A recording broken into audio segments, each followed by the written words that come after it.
নৈহাটি বঙ্কিমাঞ্জলি স্টেডিয়ামে আজ সুপার ডিভিশনের ফাইনাল খেলা ছিল বেলঘরিয়া অ্যাথলেটিক ক্লাব এবং খড়দহ সূর্য সেন স্পোর্টিং ক্লাবের মধ্যে। প্রথম দিকে গোলশূন্য অবস্থায় খেলা চলছিল। তারপরে 51 মিনিটের মাথায় বেলঘরিয়া অ্যাথলেটিক ক্লাব একটি পেনাল্টি পায়।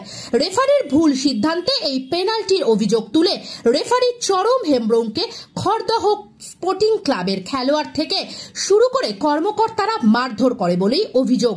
রেফারি গুরুতর আহত অবস্থায় নৈহাটি স্টেট জেনারেল হাসপাতালে চিকিৎসাধীন।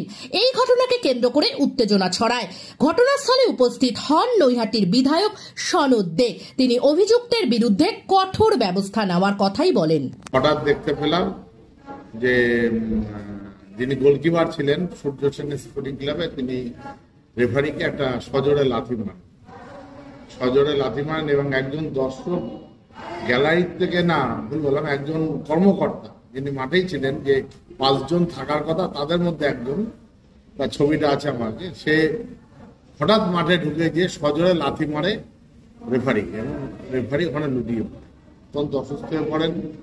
তারপর একদল দর্শক যারাও মাঠে ঢুকে পড়ে, যারা গেটে আমাদের ছিলেন তারা আটকানোর চেষ্টা করেছিলেন, কিন্তু তাদেরকে আঘাত করে, তাদেরকেও মারধর করে তারা ঢুকে যায়।